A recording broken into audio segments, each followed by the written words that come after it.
നമ്മൾ സൂചിപ്പിച്ച നേഗയുടെ മരണവുമായി ബന്ധപ്പെട്ട വാർത്തയിൽ നേഗയുടെ മാതാവ് ഇപ്പോൾ 24 സംസാരിക്കുന്നു. അതിലേക്ക് എന്ന് പറഞ്ഞു. അപ്പോഴേക്കും അവൻ കയറി വരുന്നു. അമ്മ ഞാൻ രാവിലെ വിളിക്കാ പറഞ്ഞു. ഫോണ് കട്ടാക്കി. പാവി എന്നിട്ട് 12 മണിക്ക് അവൻ വിളിച്ചിട്ട് അമ്മ പപ്പി മയങ്ങി എന്ന് പറഞ്ഞിരിക്കണു. അപ്പൊ എന്റെ പപ്പിക്ക് എന്ത് പറ്റി? ഞാൻ ഇങ്ങനെയാണെന്ന് ഞാൻ വിചാരിച്ചില്ല. എന്റെ പപ്പിക്ക് എന്ത് പറ്റി? ഞാൻ അപ്പോഴും എനിക്കെന്റെ മനസ്സിലുണ്ട്, എന്റെ പപ്പിക്ക് എന്തെങ്കിലും സംഭവിച്ചാൽ നിന്നെ ഞാൻ വെറുതെ വിടില്ല.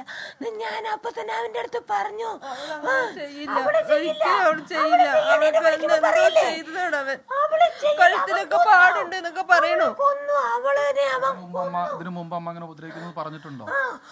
തല്ലുപടി നേരത്തെ ഉണ്ടായി. ഇവിടുത്തെ പാർട്ടിക്കാരും ആൾക്കാരും ഒക്കെ പോയി ഇതാക്കിയിട്ടുണ്ട്. പ്രശ്നങ്ങൾ ഉണ്ടാവും, അല്ല വലിയതായിട്ടുള്ള പ്രശ്നങ്ങളൊന്നും അഡ്ജസ്റ്റ് ചെയ്യാൻ പറ്റണം.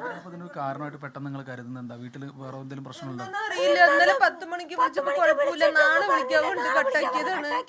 അവൻ എന്തിനാ കൊന്നു? അവന്റെ അടുത്തല്ലേ ചോദിക്കണ്ടേ? അവൻ എന്തിനു കൊന്നു? ഞങ്ങൾക്കറിയില്ല. ഞങ്ങക്ക് കഴുത്തില് വേണ്ട. ഈ പാവി കൊന്നിട്ട് കഴുത്തില് ഊരാന്ന് കുട്ടിനെ ആശുപത്രി കൊണ്ടുപോണ്ടേ? വയ്യാണ്ടായ അവനത് ഊരാന്ന് ഇരിക്കണു. ദുഷ്ടൻ. അമ്മ എല്ലാത്തിനും മകനൊരു തെറ്റ് ചെയ്ത അമ്മടാ നീ അങ്ങനെ ചെയ്യണ്ടെന്ന് പറയില്ല. അപ്പോഴും അവള് പറഞ്ഞ ഒരു പ്രാവശ്യം അയാളുടെ അടുത്ത്, അച്ഛ നിങ്ങൾക്ക് ഇവിടെ വിലയില്ലേ? ഈ അമ്മയും മകനും പറയുമ്പോ നിങ്ങൾ എന്താ ഒന്നും മിണ്ടാണ്ട് നിക്കണ്? ഈ അമ്മയും മകനാണോ ഇവിടുത്തെ കാര്യക്കാര്? അയാള് ശേഷവുമില്ല പകരവുമില്ല. ഞാൻ എന്ത് പറയണ്?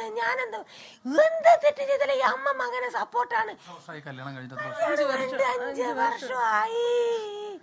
5 വർഷമായി. അവള് എന്തോ അവര് ചെയ്താണ്. അവള് ചെയ്യില്ല. അവൾക്ക്